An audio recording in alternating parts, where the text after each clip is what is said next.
3 বছর 3.5 মাস পর নাকতলার বাড়িতে ফিরেছেন পার্থ চট্টোপাধ্যায়। আমাদের সঙ্গে রয়েছেন সরাসরি নাকতলার বাড়ির দোতলায়। পার্থদা, মানে এরপর কি এই জীবন লইয়া কি করিবেন? এই জীবন তো শেষ হয়ে যায়নি। প্রথম নিজেকে সুস্থ হওয়া, কর্মযজ্ঞে ফিরে যাওয়া। আমি একটা জিনিস জীবনে বুঝেছি, যা ম্যানেজমেন্টে পড়তে গিয়েও বা পড়াতে গিয়েও যা শিখেছি, এটা কোনো শেষ নেই না। মাছ জল ছাড়া থাকতে পারবে না, কচ্ছপ থাকতে পারে কিন্তু মাছ থাকতে পারবে না। আপনিও কি রাজনীতি ছাড়া থাকতে পারবেন না? আমার তো 21-এর পর থেকে রাজনীতিটাই আমার প্রধান লক্ষ্য। আমি তো পতাকা ধরে অর্থ অর্জন করতে আসিনি এখানে। আমি একটা আদর্শের উপরে, কি আদর্শ সবাই জিজ্ঞাসা করে যে তৃণমূলের কি আদর্শ। আমি বলি যে তৃণমূলের মূল আদর্শ হচ্ছে মানুষের সঙ্গে থাকা, এবং মানুষের প্রতিনিধির নাম ছিল মমতা বন্দ্যোপাধ্যায়। তাই দেখে এসেছিলাম। তা 25 বছর তো থাকলাম, আছি।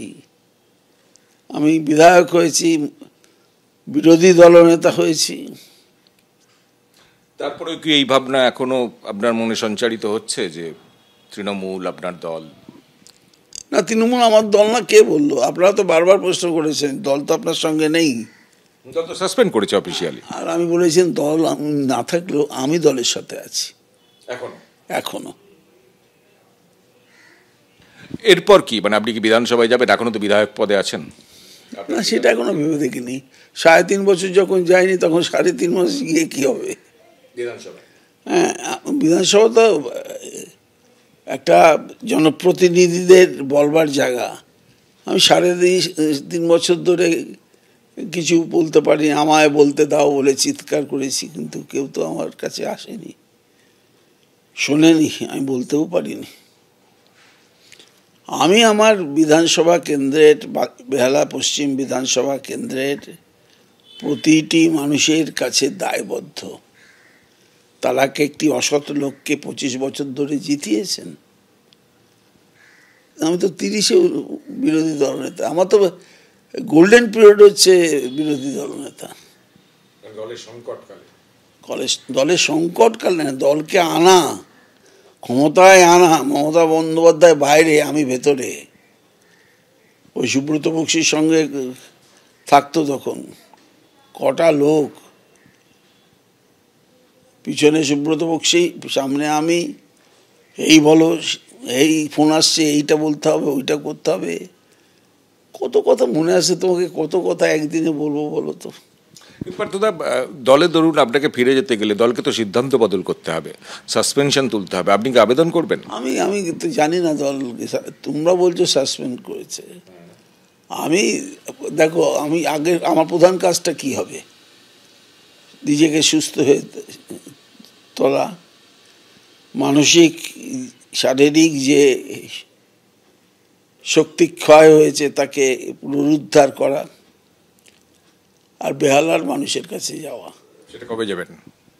এ মাসেই যাব। কি বলবেন গিয়ে? বলবো আমি তোমাদেরই প্রতিনিধি, আমি তোমাদেরই লোক। ওর একটা লিফলেটও বিলি হচ্ছে, সেই লিফলেটে আপনার বার্তা জানি না। আমি কালকে ড্রাফটটা করেছি, এর মধ্যে বিলি হলো কি করে আমি তা জানি না। বেহালায় কোনোদিন মেট্রো রেল চলবে কেউ ভেবেছিল নাকি? বেহালা কলকাতা পুলিশের অন্তর্গত হবে কেউ ভেবেছিল নাকি? বিদ্যাসাগর হাসপাতাল, গঙ্গাসাগর, বারবার বিদ্যাসাগর একবার এই আওয়াজ ছিল, তাকে চেঞ্জ করেছে। আবার না খারাপ হয়েছে শুনছে এই 3.5 বছর। লাইট হয়েছে, থানা হয়েছে, পুলিশ থানা হয়েছে, কংক্রিটের রাস্তা হয়েছে, জল সরবরাহ, জল জমা, সবটাই উন্নতি হয়েছে। আইন শৃঙ্খলার উন্নতি হয়েছে। এই 3.5 বছরে কটা হয়েছে তা আমি বলতে পারবো না, উন্নতি তো হয়েইছে। এবং তা সম্ভব হয়েছে। বেহালার কখনো 7টা, কখনো 8টা, কখনো এইবার 10টা এই জনপ্রতিনিধি, পৌর প্রতিনিধি, তারাও সমন্বয় সাধন করেছে। কিন্তু এই জনপ্রতিনিধি আর দল কিন্তু সব নয়, এর বাইরেও লোক আছে, বুদ্ধিজীবীরা আছে, বেহালার খুব সংস্কৃতিবান লোকরা আছে। কিন্তু আপনি বলছেন যে আপনাকে সাসপেন্ড করার চিঠি পাননি আপনি, সাসপেনশনের? আমি শুনেছি। মানে সে তো প্রেস মিট করে, সাংবাদিক বৈঠক করে তৃণমূল ভবন থেকে বলা হয়েছে। না তো সেটা তো আমি জেল থেকে দেখবো কি করি? আপনারা সাংবাদিক, প্রথমত জেল নয়, তখন ইডি কাস্টাডিতে ছিলেন। ইডির অফিসাররা এসে বললো দল আপনাকে সাসপেন্ড করেছে, আপনার মন্ত্রিত্ব কেড়ে নিয়েছে, এরপরেও আপনি চুপ করে থাকবেন? তখন আমি, সেটা তো দলের কাজ, দল করেছে, দল যা ভালো মনে করেছে আমি দলে চুপ করে থাকুন। বলুন, নাম বলুন, কি হচ্ছে, কি হয়েছিল এটা বলছে। হ্যাঁ, আপনি কি বললেন? আমি আজও বলছি যে আমি দলের বিরুদ্ধাচরণ করিনি, কিন্তু আইনের বিষয়গুলো নিয়ে আমি কোনো কথা বলবো না। আইনের প্রতি আমি যথেষ্ট শ্রদ্ধাশীল, এবং যা আইনি বিষয় চলছে সে বিষয়ের উপর কোনো মন্তব্যই করব না, কিন্তু সত্যের তো একদিন জয় হবেই। আপনার দলের মানে আপনি মানে ইডি হেফাজতে যাওয়ার পর বা জেলে থাকাকালীন একাধিক নেতা তারা মানে আপনার বিরুদ্ধে প্রকাশ্যে মন্তব্য করেছেন এবং বলছেন যে এই যে দল যে এত বড় বিড়ম্বনায় পড়েছেন তার মূল কারণ হচ্ছে আপনি। এই যে দলের তরফ থেকে মানে আপনার বিরুদ্ধে চারণ করা, এটাকে আপনি মানেন? মানে একাধিক নেতা। আমি তো কোনোটাই শুনিনি। আমি জেলের মধ্যে আছি, আমি তখন নিজে বাঁচবো কি মরবো, পায়ে হাঁটতে পারি না, বুকে যন্ত্রণা, শ্বাসকষ্ট হতো, অন্ধকারে বসে থাকতাম, এক জীবন। মমতা বন্দ্যোপাধ্যায়ের সঙ্গে যোগাযোগ হয়েছে? না, আমার সঙ্গে দলের কোনো যোগাযোগ নেই। অভিষেক বন্দ্যোপাধ্যায়ের সঙ্গে হয়? দলের কারোর সঙ্গে যোগাযোগ, দলের বহু কর্মী আছে, তারা যোগাযোগ রেখেছে, কেউ মিষ্টি পাঠিয়েছে, কেউ ফল নিয়ে দাঁড়িয়েছে, কেউ কোর্টে গিয়ে চোখের জল ফেলেছে, তাদের তো আমি চিনি, জানি। অনেকেই এই কেন্দ্রীয় সংস্থার শাস্তি যদি যাই আবার আমায় ধরে, এই ভয়ে অনেকেই আসেনি। মানে আপনার কাছে আসেন? অনেকে আসে, আমার কাছে কেন? প্রথম কথা, যাদের কাছে যাওয়ার কথা তাদের তো নাগালেই পারবে না, আমি তো তবু নাগালে ছিলাম। কিন্তু ধরুন জ্যোতিপ্রিয় মল্লিক বা অনুব্রত মণ্ডল তারাও তো জেলে গেছে, তাদেরও শাস্তি হয়েছে এবং জেল থেকে বেরিয়েওছেন তারা, কিন্তু তাদের ক্ষেত্রে দল কোনো ব্যবস্থা নেয়নি, তার বিরুদ্ধে কোনো সাসপেনশন করেনি, আপনার ক্ষেত্রে করেছে। এইটা কেন মনে হয় আপনার মনে হয়? আমি জানি না কেন, হয়তো প্রথম কেস হিসেবে করেছে। জ্যোতিপ্রিয় মল্লিকরা অনেক পরে এসছে, কেসটাও অনেক পরে এসছে। আমি না এই আইনির এই যে প্রশ্নগুলো, এর উত্তর আমি দেব না। এর উত্তর আমার যা দেবার আমি কোর্টেই দেবো, আমার আইনজ্ঞদের মাধ্যমে দেবো। আইন একটা আলাদা পথ, রাজনীতি একটা আলাদা পথ। রাজনীতির ক্ষেত্রে সততা নিয়ে প্রশ্ন উঠলে আইনিভাবেই তার জবাব দেওয়া হবে। লাস্ট হচ্ছে অনেকে তৃণমূল নেতারা বলে যে আপনার ক্ষেত্রে এটা এক্সেপশনাল, কারণ হচ্ছে এই বুড়ি টাকা পাওয়া, মানে যে টাকা এবং গয়না উদ্ধার করা হয়েছে অর্পিতা মুখোপাধ্যায়। টাকা পাওয়া তো আমার থেকে তো পাইনি, আমার ভাইয়ের থেকে তো পাইনি, আর আমার বান্ধবীর কাছ থেকে পেয়েছে। বান্ধবী উত্তর দেবে, বান্ধবী তো আমার অর্পিতা আমার বান্ধবী, তাতে অসুবিধা কী আছে? আপনারা যদি শোভন বৈশাখীকে দেখাতে পারেন তো দেখাবেন। আরে এখানে দলে অনেককে খুঁজে পাবেন, সৌগতদাকে খুঁজে পাবেন, যারা যারা আছে। দিদিমণি তো খবর রাখেন না তা না, সিরিয়াল দেখেন, সিনেমা আর্টিস্টদের খবর রাখেন, তাদের কটা বদল হলো আর কটা থাকলো তিনি খবর রাখেন না? সব রাখেন। আমি না একেবারে বুদ্ধবাবুর মতন, বুঝলেন, আমার যদি মেন্টার থাকে কেউ রাজনীতিতে না, পার্লামেন্টারি, তাহলে হাসিম আব্দুল হালিম। আর যদি কেউ কাকে দেখে কাকে আক্রমণ করতে হবে, তার নাম বুদ্ধদেব ভট্টাচার্য। আর কে আমার নেতা হবে, তার নাম মমতা। এই নিয়ে আমি এতদিন রাজনীতি করেছি। আপনি মানে অর্পিতা মুখোপাধ্যায়ের মানে বান্ধবী হিসেবে স্বীকার করছেন এবং মানে সদর্পে বলছেন সেটা? সদর্প বলছি, তাতে কি হলো, কি কি কি করবেন আপনি আমায়? না আমি কিছু করার জন্য বলছি। যার বউ আছে তার যদি দুটো থাকতে পারে, আমার বউ নেই আমার একটা বান্ধবী থাকতে পারবে না? বাহ, কি কিসের হলো? আমি সদর্পে বলছি। এমনি মানে তার সঙ্গে যোগাযোগ হয়েছে ফিরে? না, দেখুন আমাকে হাঁটুর বয়সী অমুক বয়সী বলে নানা রকম বিদ্রুপ যারা করেছিল তাদের প্রতি আমার সহানুভূতি হয়, কারণ তাদের সবটাই আমি জানি, কিন্তু তাই জন্য তাদেরকে অপমান করতে চাই না। ব্যক্তিগতভাবে আমি কাউকে আক্রমণ করিনি কোনোদিন, কেউ বলতেও পারবে না যে পার্থ চ্যাটার্জি ব্যক্তিগতভাবে কাউকে আক্রমণ করেছেন। আমি সবসময় তীরবিদ্ধ হয়েছে, অনেকটা ভীষ্মের মতন অবস্থা, কিন্তু পাল্টা তীর মারিনি। কিন্তু এখন এই জেলে গিয়ে শিখেছি যে যদি তীর না মারতে পারো তাহলে তুমি জেলই তোমার স্থান হবে। এই যারা জেলে আমার বুদ্ধি টুদ্ধি দেয়, অনেক নেতারা তো আছে, মাওবাদী নেতা, কিসব নাম করা লোকরা আছে, তাদের এইসব বই পড়ে রামকৃষ্ণ কথামৃত, গীতা, কাজ করবার তো কিছু নেই না, এইটা নিয়ে হনুমান চালিসা এই পড়ে সময় কাটিয়েছি। কত বড় বড় মাওবাদীদের সঙ্গে আমার কথা হয়েছে, তাদের দেখেছি, তাদের জীবনযাত্রা, আমার কোনো কষ্ট হয়নি। কষ্ট হয়েছে এই ভেবেই যে ব্রুটাস তুমিও। ব্রুটাসটা কে? সেটাই খুঁজে বের করবো, এখনো খুঁজে বের করতে হবে, জানেন না? সঠিক না জেনে তীর মারতে নেই। আপনার কাছে অস্ত্র আছে একটাই, অর্জুন কি সেই তীর মেরেছিল কর্ণকে যতক্ষণ কৃষ্ণ না বলেছিল মারো? আমার কৃষ্ণ ছিল, আবার ঝেড়ে মুছে যদি সে কৃষ্ণকে বাড়ি ফিরে এসে কৃষ্ণটাই ঝেড়ে মুছে করলাম।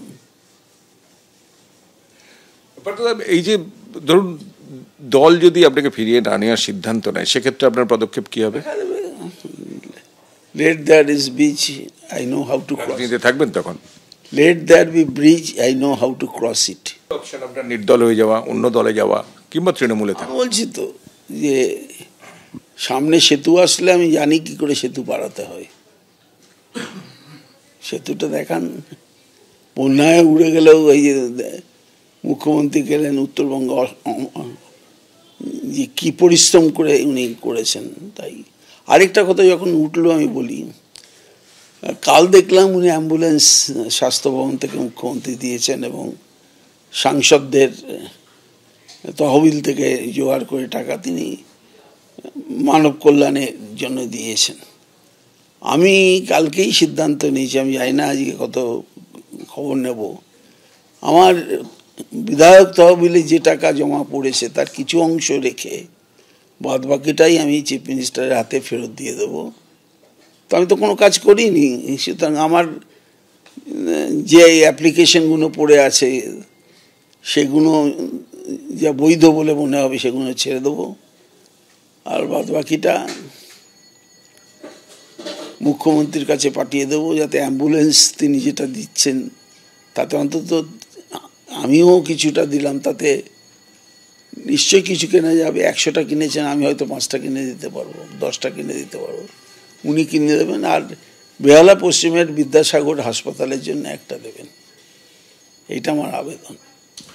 লাস্ট থেকে আমরা চলে এসেছি, লাস্ট কোয়েশ্চেন হচ্ছে যে আপনি জেলে যাওয়ার পর বা সংশোধনাগারে যাওয়ার পর একটা মানে উঠেছিল যে এই যে শিক্ষা দুর্নীতি ধারাবাহিকভাবে এর একটা বড় ইস্যু ছিল, একটা অনিবার্য ইস্যু ছিল রাজ্য রাজনীতিতে, এইটা দলকে সবচেয়ে বড় বিড়ম্বনায় ফেলেছে। আপনি কি মনে করেন?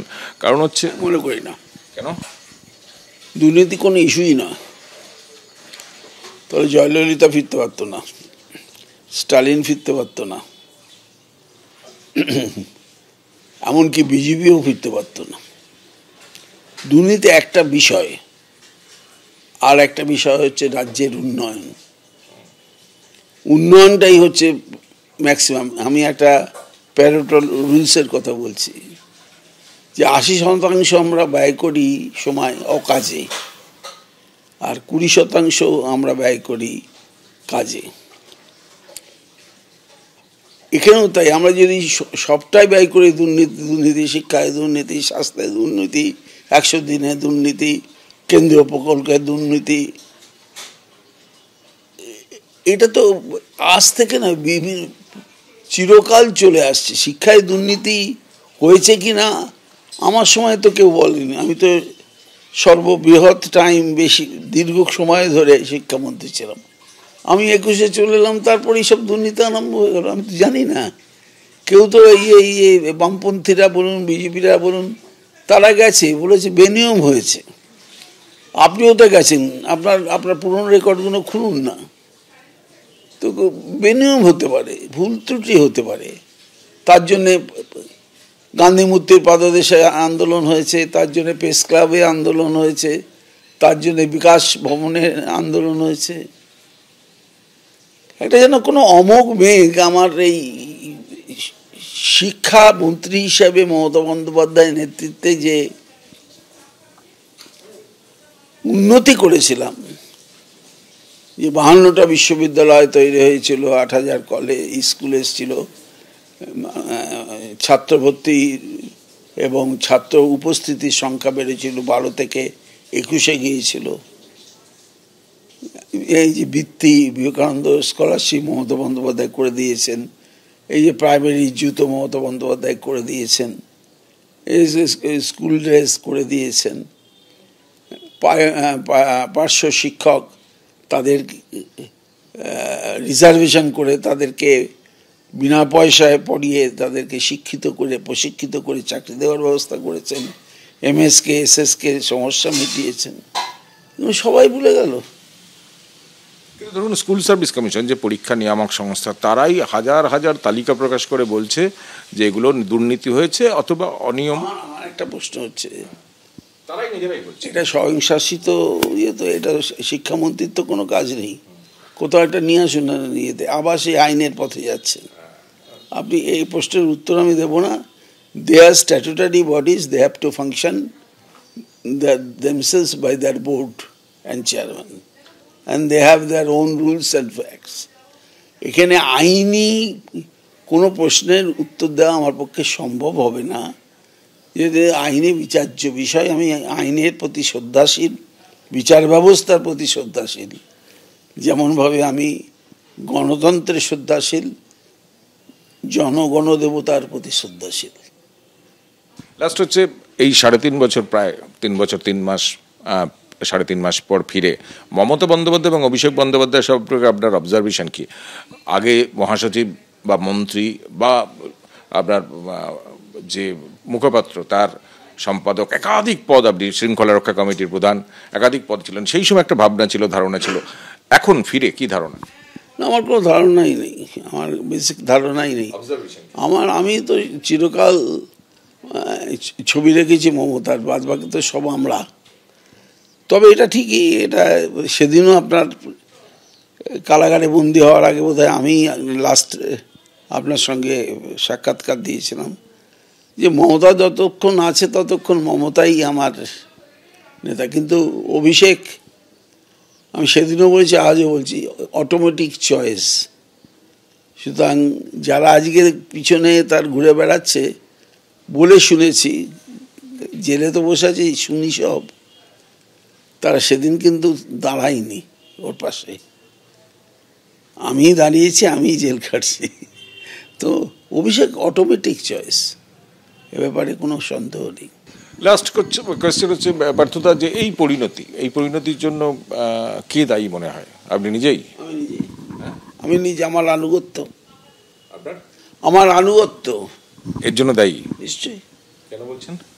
আজকে বলছি যা, সেটাই শেষ কথা। আমার আনুগত্যই আমার পতনের দায়ী, মানে এই পরিণতির দায়ী।